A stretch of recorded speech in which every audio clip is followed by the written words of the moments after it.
the Bane Free Radio Hour.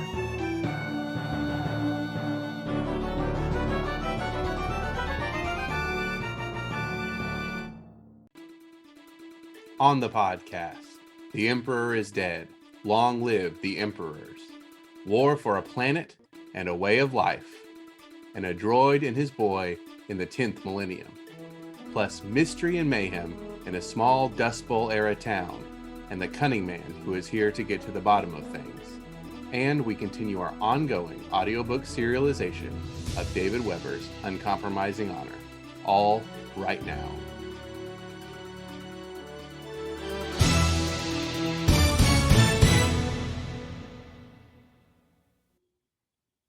Welcome to the Bane Free Radio Hour. It's a pleasure to have you along. I'm Bane Consulting Editor David F. Sharirod. Today, we're bringing you part 2 of my conversation with DJ Butler about his new novel, The Jupiter Knife, which is out now in trade paperback and ebook formats. We had hoped to have Dave's co-author, Aaron Michael Ritchey, join us for the conversation, but unfortunately he wasn't able to make it. But we still had plenty to talk about, so much so that we broke the conversation into 2 parts. If you missed last week, go to bane.com/podcast and check out the first part of the discussion. And now, the news.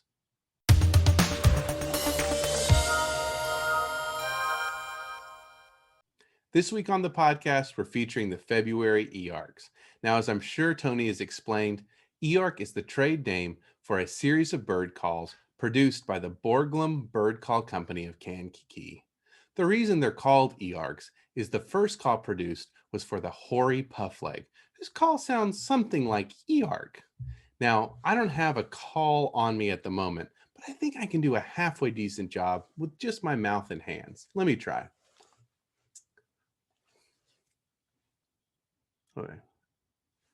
This is ridiculous. That's not what Erg stands for. Erg in this case is Electronic Advanced Reader Copy, or Electronic Advanced Review Copy. These are the uncorrected page proofs that publishers send to reviewers, and Bane makes them for sale available to the public. And this month, we've got 3 good ones. First, 1637, The Peacock Throne by Eric Flint and Griffin Barber. This is the latest entry in Eric Flint's best-selling Ring of Fire series, and is a direct sequel to 1636, Mission to the Moguls. The assassinated Shah Jahan lies entombed beside his beloved wife in the Taj Mahal, while their offspring drag the Mughal Empire into a deadly struggle over the succession to the Peacock Throne. The diplomatic and trade mission from the United States of Europe, made up largely of Americans transplanted in time by the Ring of Fire, sides with Princess Jahanara and her brother Dara Shikoh. But her chosen general, Afghan adventurer Salim Gad Ilmaz, faces an even greater challenge than war. He must resist the fierce and forbidden mutual attraction between himself and Princess Jahanara. The conflict deepens. Junior members of the mission travel east to buy opium needed by the USC's doctors, but their guide has an agenda of his own, one entrusted to him by Princess Jahanara herself. Seek out her great uncle, Asaf Khan, and promise whatever is needed to bring his army to Dara's side. The USC came only to trade for goods and medicine, but now they are enmeshed in the great civil war of India's magnificent past and the fight for a new, brighter future. Next up is Freehold Defiance. This all-new anthology features stories set in the best-selling Freehold universe. The UN has invaded the freehold of Grain, a bastion of libertarian government in a galaxy of authoritarianism. Grain must form an organized force from the shattered remnants of their military, and from grimly determined but under-equipped and outnumbered insurgents. Their war is for their very way of life. They'll do anything and everything to stop this invasion, using whatever means possible. They mean to make the enemy suffer. Physical wounds heal, but defiance is to the death, or victory. With stories by Kevin J. Anderson and Kevin Eikenberry, Michael Z. Williamson, and more. And finally, The Goodell Operation by James L. Cambias. This far-future science fiction tale is sure to thrill and entertain. DOSLock is an AI with a problem. Its favorite human, a young man named Z, is in love with a woman who never existed. But in the 10th millennium, a billion worlds circle the sun. Everything from terraformed planets to artificial habitats, home to a quadrillion beings. Z is convinced she's out there somewhere. Then Z helps Adya, a girl, but definitely not his dream girl, escape a gang of crooks.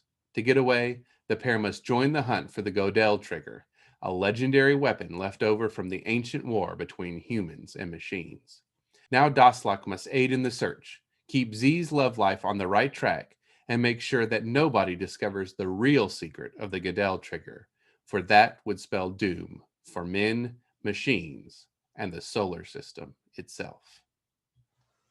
And while you're over at Bane.com stocking up on e-arcs, again, books, not bird calls, check out the February Shot of Love ebook sale, featuring discounts on Bane's Weird West anthology series, Straight Out of the Weird West, edited by Rootin' Tootin' David Boot. Get $2 off Straight Out of Dodge City, and $1 off Straight Out of Deadwood and Straight Out of Tombstone. This discount applies at all Bane ebook distribution outlets, and the sale ends February 28th at midnight. And that's it for the news.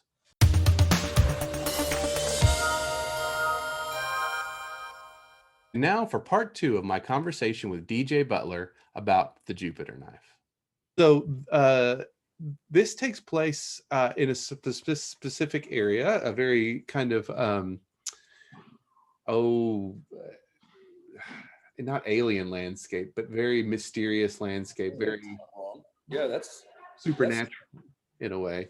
And which is this kind of in your backyard, or closer to your backyard than my backyard, certainly.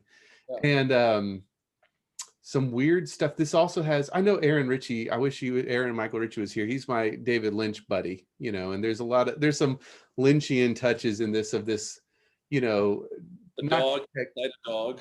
What's that? Yeah. The dog with the whiskey bottle inside. But there's also, Hiram wanders into this town and I guess set up the plot of this book a little bit. We've talked more about sort of the themes and the magic, but the actual nitty gritty of what happens, maybe. Yeah, you're standing in front of the scene where the climactic action, the climactic fight happens. Mm-hmm. While Jupiter is high in the sky in the night in which it crosses from the second into the third decan of Scorpio. Yeah, Scorpio. Hiram fights to the death hand to hand against a werewolf who is also the local Mormon bishop beneath Delicate Arch, which at the time was known as various things like Pants Crotch and the Schoolmarm's Bloomers. They had to get a PR firm in there, but we can't call it this. Can't call it the Chaps. Although those are much more evocative names. Actually, by the way, fun fact, it's called Delicate Arch. That is a mistake too. It was actually supposed to be called Landscape Arch. When they made the maps, they switched the names accidentally between Landscape and Delicate Arch, and they stuck. So that's been called many things. So the story is set in Arches National Park, which had just recently become Arches National Monument in 1935, and the town of Moab and the surrounding desert country.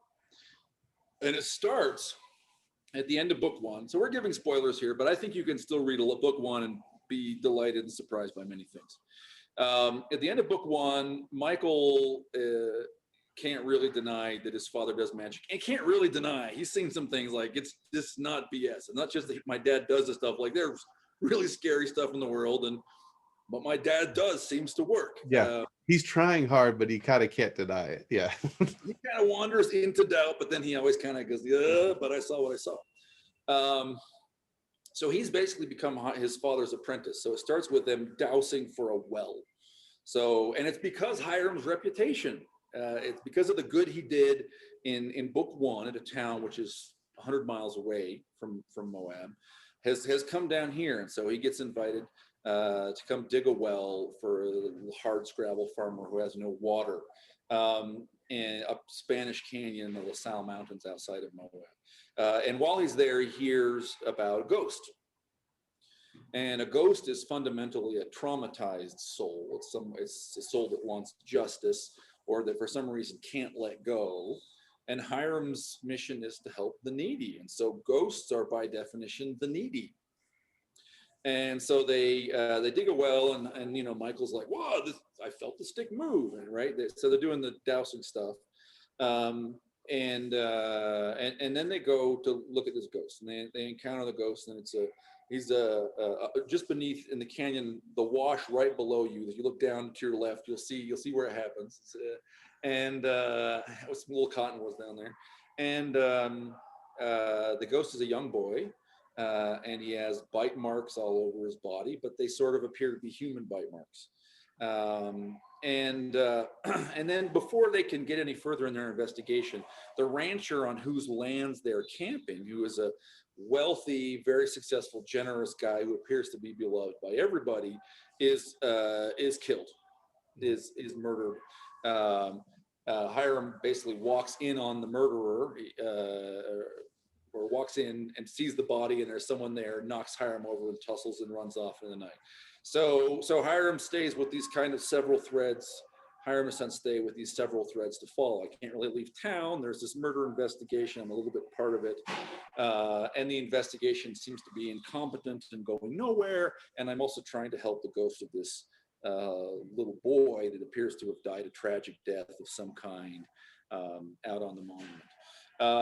And what plays out is that Hiram and his son are, you know, speaking of this kind of idea that having a foot in both worlds, Hiram doesn't devalue either one, right? He doesn't oppose progress. He doesn't believe every single thing from the past is good. Well, he's actually, there's a pagan kind of cult that is bringing prosperity to Moab, but at the price of a series of astrologically determined murders. Mm-hmm. And so it's battling the stories about uncovering and trying to put an end to that cult. Yeah, it's hard to, you know, these things.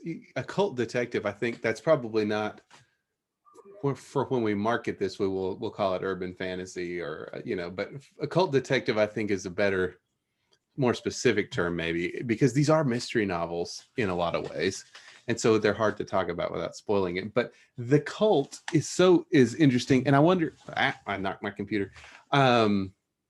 Was that something you guys made up, or did you just get that from an old book too, Dave? Like, is there anything new in this? This is old news. I'm kidding. It's really just an essay on no, we made this up. Okay. There are some real roots. I'll tell you one of the real roots is there's a town about 20 miles south of me called Spanish Fork. We have really romantic place names out here in the West, right? Spanish Fork, American Fork is 30 miles north of me. Spanish Fork in the early 20th century, late 19th century had a huge Icelandic immigration. So that as recently as the 50s, there were congregations that spoke Icelandic in Spanish Fork, Utah. So when we were originally working on this story, we kind of thought, you know what, maybe we should set it in Spanish Fork and do something that's kind of come among these Icelandic immigrants, something sort of dark and Nordic. But the thing that we made up that's sort of dark and Nordic is pretty made up. Although hopefully it's sort of the kind of made up thing that people kind of feel like, oh, this is like, you know, take out the magic element. This almost feels like I might have read about this in an anthropology textbook. So look, risk of spoilers, okay. It is a werewolf cult, but it is not only a werewolf cult. So it is a cult of the hunt associated with the movements of the planet Jupiter. And basically what it amounts to usually is 3 times a year, but actually the triggering event is the movement of the planet Jupiter from across the thirds.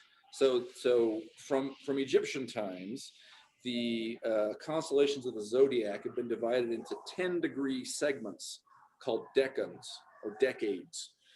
And so as the planet Jupiter moves from from one decade to the next, it triggers the running of a hunt. And participants in the cult are either they run as wolves or they run as deer. Mm-hmm. And in either case, it's sort of a were creature transformation that happens. The wolves gain power. You never really get a name for this god, if there is a god that they're worshiping. It's Jupiter. They gain power by running in the hunt or possibly by killing in the hunt. The deer, if they survive, gain wealth. Yeah. And specifically, they gain herd wealth. So they're willing to do this. And so you find this the dynamic. All the wealthy and powerful men of this city, or most of them, are on one side or the other of this cult. Mm-hmm. And since Hiram and Michael threatened to expose it or stop it, and the climax, Hiram is captured and forced to run in the hunt, the blot, which Aaron looked up. I think it's an Icelandic word that might mean sacrifice. It might be a cognate for blood. I'm not sure. And which leads him to a climactic fight beneath Pants' crotch. Yeah. The thing I liked about the kind of reading these back to back was without it being cheesy, because I think it can be kind of like, this one is the astrology book, this one we do this, but it, without it being so obvious, because there's a lot of overlap. I did kind of like that each book sort of addressed a different occult phenomenon. When there was all this astrology stuff in this one, in the first one it was more I guess demons, what have you. Was that like a conscious choice to kind of like address a different aspect of things, or was it just, you know, something that came up as you guys were? How did you do, who came up, where did this, let's go back, journey back with me now to before, when all this was new and fresh in you guys' brains. Where did Hiram Wooley come from, and the series and the idea? I remember talking to you before you pitched this, and like, maybe we shouldn't say this, but you're like, there's no way that she's gonna go, Tony Weisskopf's gonna go for this, and then she did. So I hold a spring writing retreat at my house. It's a big, old, falling apart kind of house. People come to my house. People fly in from other states, and they come stay in my house, and for a week we write. And so, I don't know, it might have been like 2016 or something. We were talking, and I don't remember exactly, it was like at lunch. I don't remember exactly how this came up, but the original idea was to lean much more into the pulp. So it didn't have some of the kind of the Lynchian weirdness. It wasn't as, you know, reflective. It was like, look, it's like Indiana Jones, but it's gonna be a Mormon sugar beet farmer. And could resist that idea. Yeah, because who doesn't want to read that? So and we were originally thinking of various kind of you know, Mormonism, like the Old Testament. You read about the Israelites, there's all these artifacts that show up, right? The ephod, the sword of Goliath, the Ten Commandments, the Ark of the Covenant. So it must have started with a conversation around Indiana Jones, because somehow we got to the point that, look, the Mormons have similar set of kind of artifacts. The golden plates and the sword of Laban, and originally the titles were going to be, you know, Hiram Wooley. Hiram Wooley is a super Mormon name. One of the early leaders of the splinter polygamous movement is a guy named Wooley, and he came from a very big early Mormon family. Mm-hmm. Yeah, it was going to be like Hiram Wooley and the gold plates, Hiram Wooley and the sword of Laban. And that was where the idea was. And then at a certain point, I was putting together 5 pitches to send to Tony. And I said, I'll include this one. And I called Aaron, and we talked through it and did iterations. And yeah, I said repeatedly, there's no way Tony's going to go for this. And she did. And I think book 1 sold okay. So we'll see how book 2 does. Yeah. maybe this will result in there being a book 3. Well, I loved them, and I mean, they're kind of. I mean, I'm not Mormon, but other than that, they're kind of like it feels like you pitched them to me at a lot of it. Like who's our ideal audience? If David F. Shire was a Mormon, that's who it is. You know, in a lot of ways. Hopefully, I mean, in fact, one thing I said to Aaron up front is, listen, there are going to be some Mormons who think this is awesome, and there are going to be some who are angry. Yeah. Feel like that we have crossed some lines. Don't worry, Aaron, I will take that heat. You will take it. So in fact, there's one of my favorite negative reviews. There's like I don't even think it's 1 star. I think it's a 2-star review on Amazon that says the title is not fit for a Christian woman. I saw that one. Yeah. Not a fit read for a Christian woman. Yeah. And I'm like, okay. Yeah, I've got letters. I've got 3 or 4 emails, people who I'm pretty sure are not Mormon. Mm-hmm. Say, man, I love reading this because for reasons you said. I'm reading a story about a guy who clearly wants to be good. Yeah. He doesn't have a problem being good. The problem is that it's hard to be good in the world, right? Mm-hmm. But he's like actually you trust this guy, you believe him, so yeah, I'm glad you liked them. Yeah. Everybody is our intended audience. I know.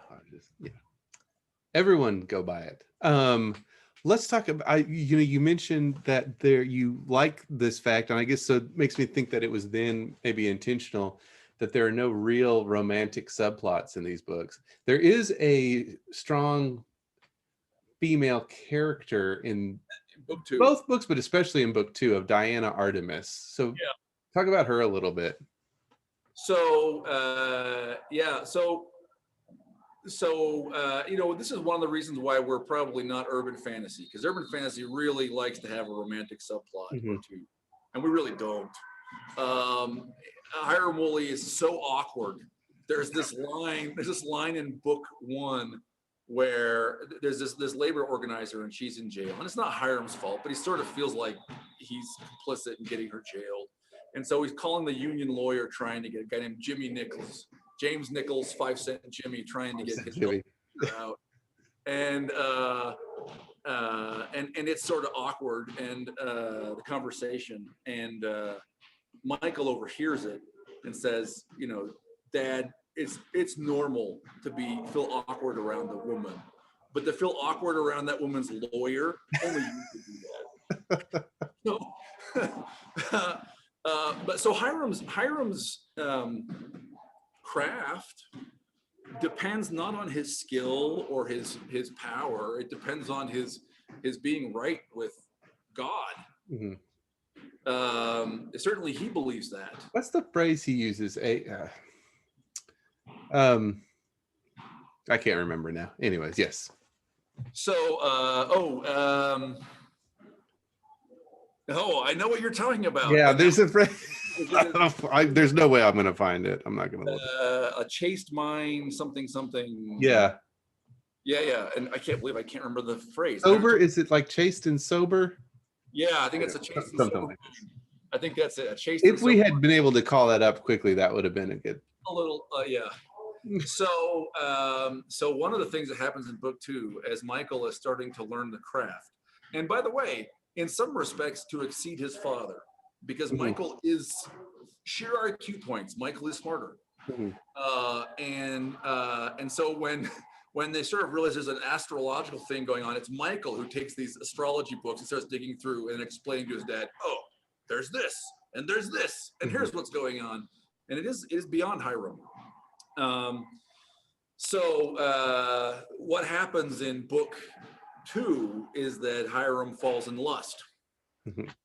And it's not, there's no like beast that makes 2 backs kind of stuff. It's a very innocent kind of lust, but it's enough to mess him up. Yeah, it throws him off his game. Yeah, it throws him off his game, and he's not reading the signals anymore of the heliotropius. He's being deceived because he doesn't have a chaste and sober mind. So there's that aspect to it. Another sort of role she fills in the story. Here's another kind of theme point about book 2. And you kind of really see it in the last few chapters. there's a sense in which the book is a conversation or a contest between three gods, and one god is power, and one god is wealth, and one god is Hiram Wooley's god. Mhm. You know, whatever that is, the god of the humble of the earth. You know, and she is definitely part of that conversation. Yeah. And it is not entirely clear that Hiram kind of emerges triumphant. Mhm. You know, so she represents a kind of a voice, a selfish and a mercenary voice in the story, as well as being someone that reminds Hiram of women he's known and messes up his craft. Yeah. Yeah, I think kind of going along with, you know, his bloodstone works and then it doesn't work. And, you know, and some of the, and with that quote of Michael's of like, science and magic don't always work the way you think they will. I think maybe similar to that. And when, and again, kind of tying into this idea of this is not hard magic. And I loved about the book, and I'm always worried because I tend to like more ambiguity in things. So if I like it, maybe this is not good for your widespread readership. But I did love the would just kind of hint at bigger things. There's a character toward the very, very end that barely shows up. I won't say it because it's too cool. That shows up briefly. Part of this conversation, right? Because he shows up on behalf of the Rockefellers. Yeah. Yeah. Yeah. And I just love that sort of, and I think that to me is what sets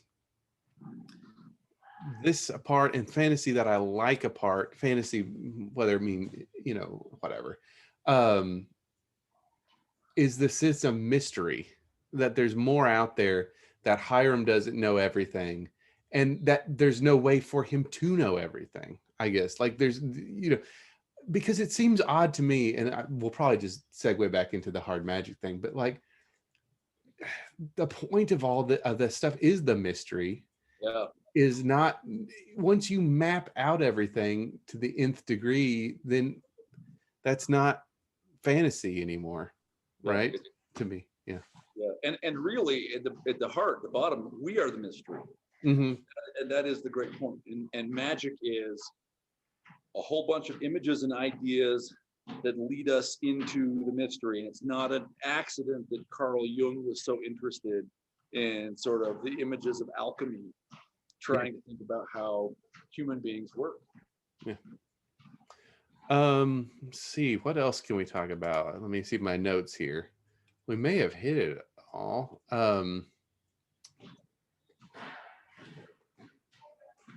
Yeah, I think that is most of what I was meaning to ask you about. Is there anything we didn't hit on? You know, I see you sipping on that Coca-Cola. What's that? The HO in Mexico. You can't see it. It's oh yeah, it's invisible. Mexican Coke. I'm trying to cut down on sodas, and this book made me want to go out and get a Coke a nice cold Coca-Cola. Overdose. But yeah, he drinks like 10 of them or something. Yeah, on a day when he's fast, he's been like fasting for 2 days. A bunch of Cokes. Yeah. Is there anything we should talk about that we didn't? What was it like? Let's talk about the process. What's it like collaborating, you and Aaron? How do you guys work that out? That's been really great. Yeah. There's a lot to say about it. We have about a month's worth of 1 to 2 hour phone calls, and we start with a high level 3-act kind of outline. Mm-hmm. And then we do a chapter by chapter outline. And then both books, we basically, the first one we physically holed up in the same place and wrote it. But the second one we were holed up separately. But we wrote these books each in about a week and a half after about a month of pre-writing. And with a solid outline, there's relatively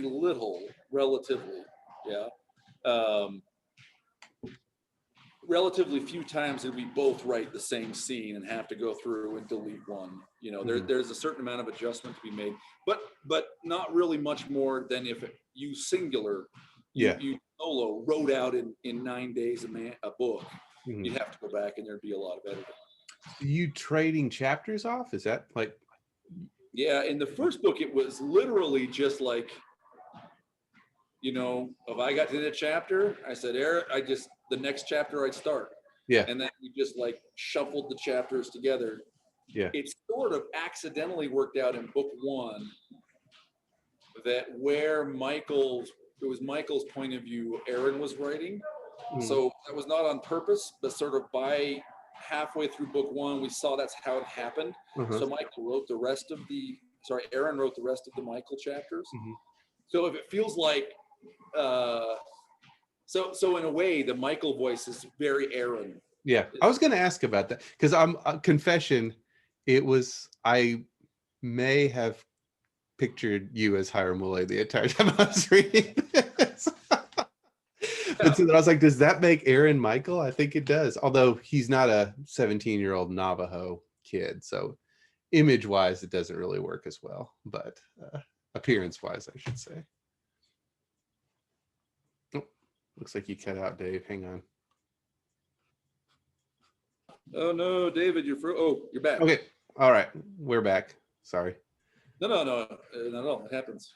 Yeah, so there is an element of that where, look, the whole book I like to say it's like the legal concept, joint and several. He wrote it 100%. I wrote it 100%. Mm-hmm. But there is an element of Michael is a little more kind of Aaron's voice, and Hiram in some ways is a little more kind of my voice. Yeah.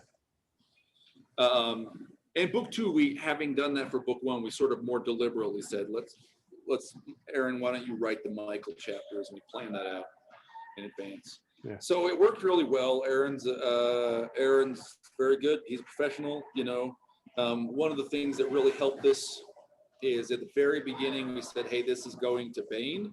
Bain is Dave's existing publisher. So Dave will have the last word on any disagreement, and Dave will do the last edits. Mm-hmm. Now that means I do more work. But one of the things it also means is it completely takes away the tension of disagreements. Yeah. Because we know, we can talk about it. We know how it's going to go. This probably requires Aaron to be, more mature than me. So fortunately he is. From my experience, even knowing that if I want to have my way, I can have it, actually means I don't feel compelled to have my way. Yeah. I know at the end of the day, I'm going to be happy with the book gets turned in. Mm-hmm. That has resulted in some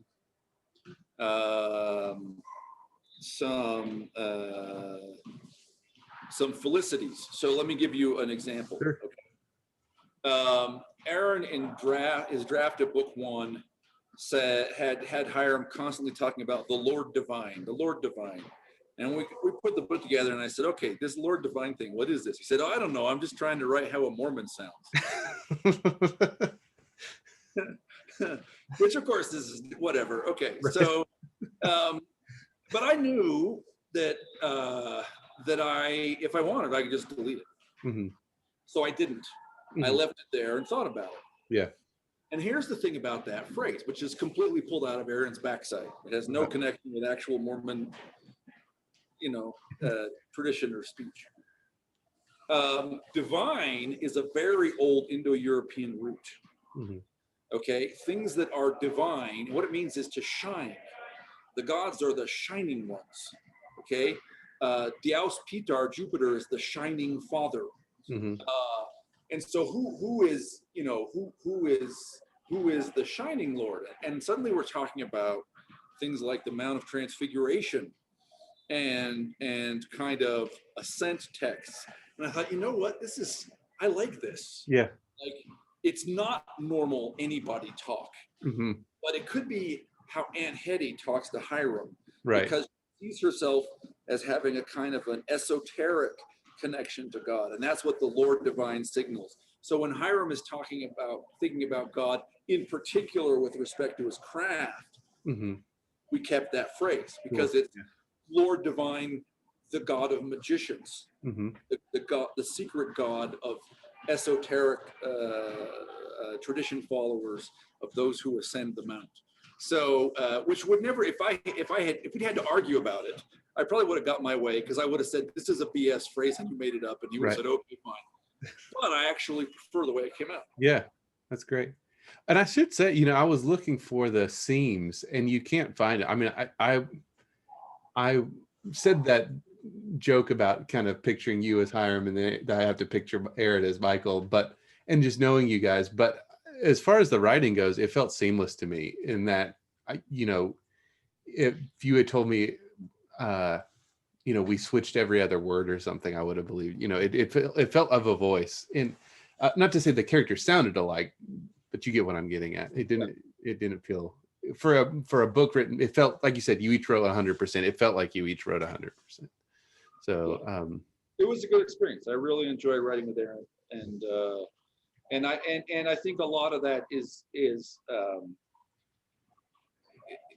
should be taken as a compliment to Aaron, as a reflection of his maturity and his professionalism and his ability to, you know, to work together with me and work things out peer to peer and write this book fast. Yeah. Let's do like 2 more minutes of like nerd writer talk. Okay.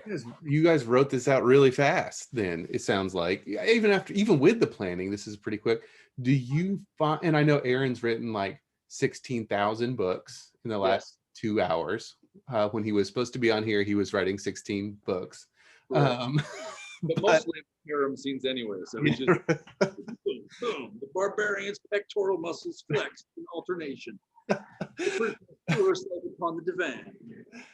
But do you find speed is actually helpful? Because there's of course the literary snob that if you wrote it fast, it can't be any good. And then, but it's not true, obviously, I don't think. I mean, this is a testament to that it's not true. And also, like Faulkner wrote, whatever the hell that book he wrote in like 6 days. Do you find speed to be the writer's friend in a way? You know, I guess is my question. Like, do you like writing fast, and what do you find beneficial about it, or what have you? I think yes, it can be. Now, as the English say, horses for courses. Some writers are going to be slow writers. That is just going to happen. I think there are some real advantages to writing fast. Number one, actual output. You write books and you write stories. Stuff comes out, and if you think about a guy like Jules Verne, who published 68 novels in one series, but you and I only know 5 or 6 of them. Mm-hmm. This is the way, or Shakespeare, what was 39 plays or something, but you haven't seen them all. Mm. And if you want to name them, you could probably, the average person, maybe name a third of them, even given that it's like Henry IV, Henry V. Right. Still, there's a bunch of plays you'd forget. Like, oh yeah, the Roman ones. Mm-hmm. One way to have written great books is to write a lot of books. Yeah. So that's one respect in which is your friend. Hold on, let me just text my daughter, whose game is over and now is trying to find me. I'm on a podcast in outer space. We'll re-enter Earth's atmosphere soon. I will stand up so I can flag her, so you may see my outer space may wobble behind me. So I think there's another aspect in which it's beneficial, though. I mean, I think if you are writing entirely with your conscious mind, mm-hmm. I think if you are writing purely from a craft point of view, you're going to write hard magic. You're going to write sterile, schematic crap. Mm-hmm. I think the best stuff comes out of your unconscious mind. Yeah. And I think one way, if you don't want to do smack, or whatever other people do, one way to access your unconscious mind is to attack it by surprise, is to write fast, is to demand yourself to put out volume, and then things come out. And that means, however outlined you are, you have to be ready to find the excursions and go, oh, this breaks the outline, but actually it's really worth it. We can reconnect to the outline back here, right? And serendipity, synchronicity, right? The archetypal stuff that comes out from inside you. So I know if I'm online writing a book and I'm posting and I go, 5,000 words today, 5,000 words today. It's to some people, it sort of seems like, it can seem like boasting. And that's not an effort to boast. It's an effort to sort of put the stake in the ground and say, I did this today. The stake is for my benefit, not other people. I'm going to do it again tomorrow, because continuing to hit those stakes is how I'm going to find the stuff inside my soul that I am not seeing right now. Yeah, that will make this story good. Yeah, I think Bradbury, famously had the thing above his typewriter of "Don't think," and his quote was like, "Don't think right," and I think that hits on that, like, surprise yourself and, like you said, trick your conscious mind into shutting off and letting your unconscious take over. Yeah, go ahead. Well, I think that's really powerful. There's a whole other conversation that goes from here onward and says this only works if you are consuming ideas and images so that there's something in there. Yeah. Right. Yeah. Which Stephen King's made this point. You got to be a reader. I mean, if you're not out there living the life of a commando and CIA agent and whatever, like most of us, you got to be reading and consuming and thinking so that there's stuff in there churning around to come out. Yeah. I think, that was another, Bradbury's like, stuff yourself full of all these influences, and then they kind of like compost and ferment or whatever, and then they come out.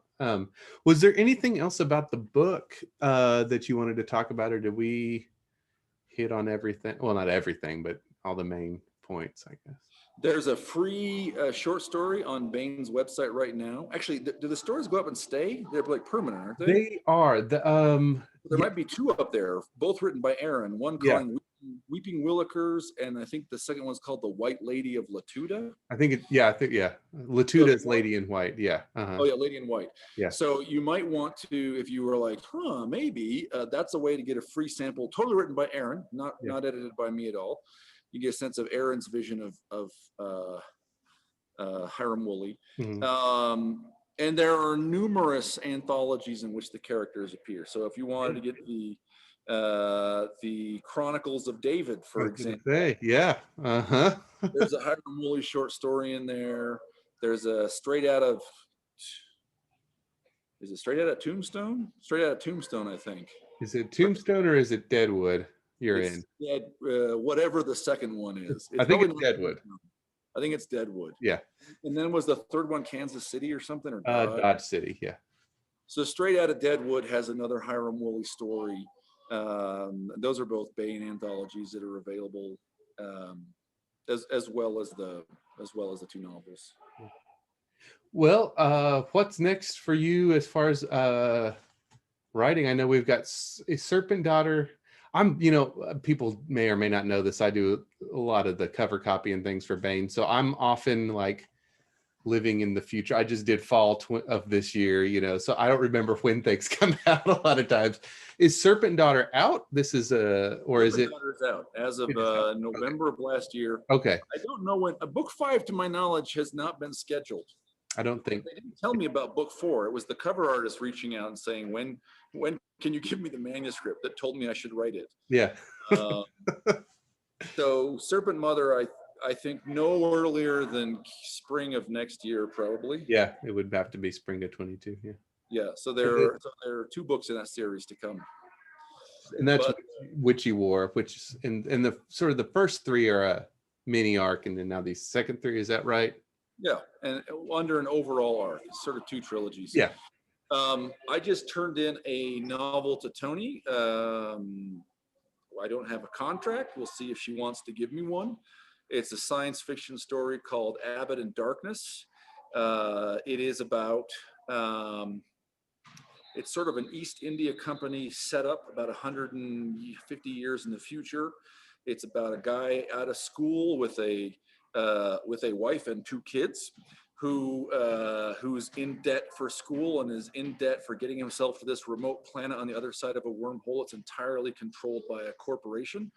And so he's going to make his living as an accountant and discovers that the corporation is corrupt. And it's about him trying to have a career without corrupting himself and battle corruption within the company, and then battle corruption outside the company using the company's resources in the future.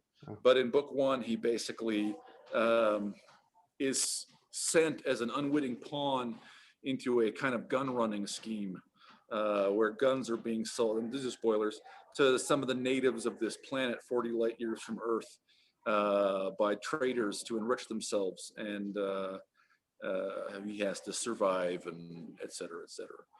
So we'll see. Fingers crossed. I hope Tony likes it. I hope Tony still wants to publish books by me. I'll just find out when she tells me, you know.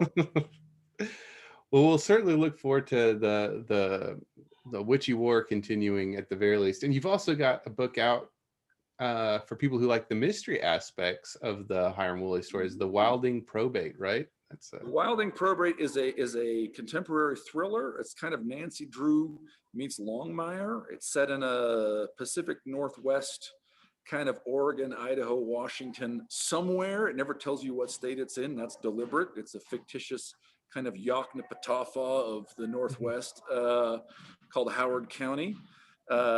She is a very precocious 16-year-old who, in between high school and working on her associate's degree from the College of Western Idaho, she runs her father's bowling alley / legal practice, and she gets caught up in a revenge drama, really.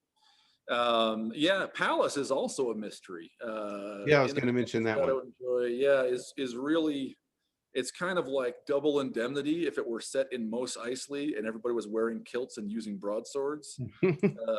This is in the Palace of Shadow and Joy, which is out in trade paperback for sure. And I think the mass market's coming later this year. It's got to be pretty soon. Trade was July of last year, so usually something like now May to July it'll show. I think it's like end of July, is the mass market. So and the ebook is of course out right now too. So and that came out right in the middle of coronavirus. So I feel it has not got the attention it deserved. I've had a few people email me and say, "This is the best thing you've ever written." It's sort of a noir story. It's sort of a buddy comedy, and the two main characters, one is a sort of self-help obsessed rogue in love, and the other is the epic poet of his people. He's illiterate and he's trying to find a successor in the big city. And that's a thriller too. Yeah, the tagline, which I know Tony Weiskopf loved, that you came up with was "Bard and rogue seek employment, preferably as good guys." I think was how it went. Everyone should look out for that, and we'll see. We'll look out for those other Witchy War books, and who knows? I know this was Hiram Wooley is going back to his life as a beet farmer for now, but maybe he will. Maybe in the future, we'll keep our fingers crossed that he'll get himself into some more trouble in the future. My hope is that book 3 will get to write it, and it will be set in Mexico, in Juarez, because there's some pretty liminal stuff happening in 1935 and 1936, it turns out, south of the border. All right. Well, Dave, sorry that Aaron never made it. I guess, like we said, he's busy writing a couple dozen novels right now. But it was great to talk with you. Thanks for coming on to the Bane Free Radio Hour. Hey, man, always a pleasure. Thanks, David. All right.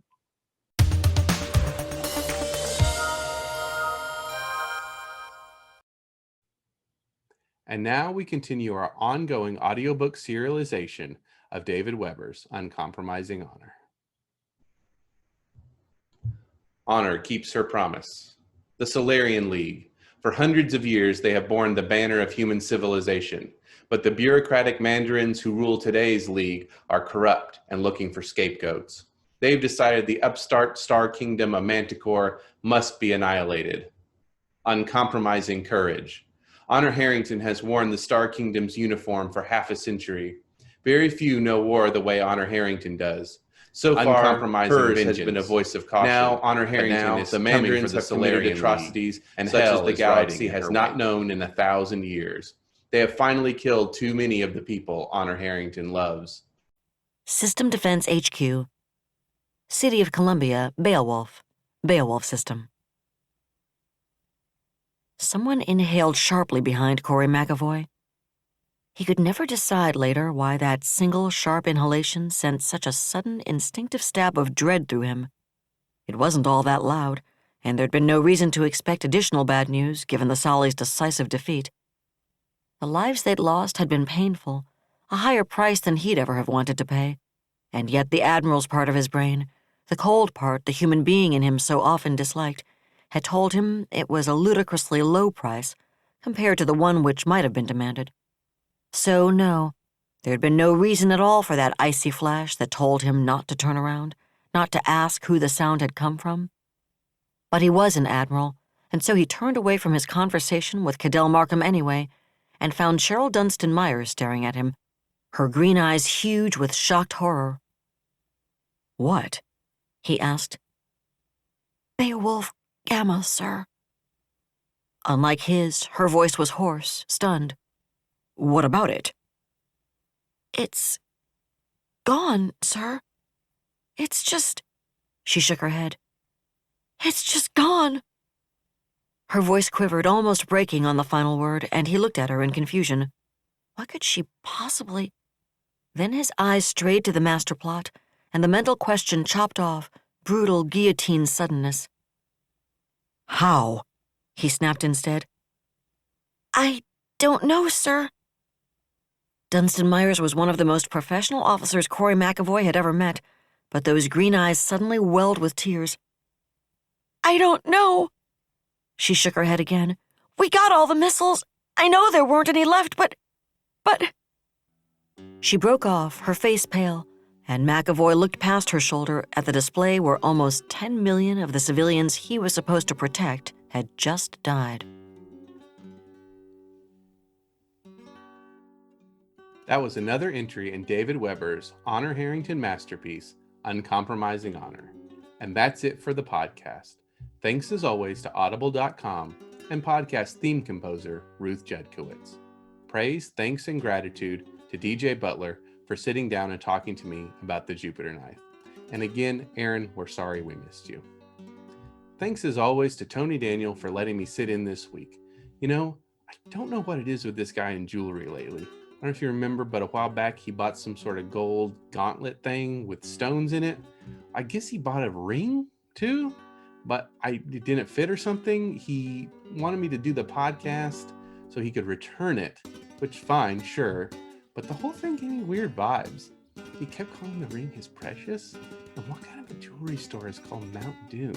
It's very strange. Anyways, maybe I'll have an explanation when he gets back next week. Until then, this is David F. Sharirod coming to you from a soundproof bunker somewhere deep in the heart of Texas. Join us here next week at the hammering heart of science fiction and fantasy, and keep reaching for the stars.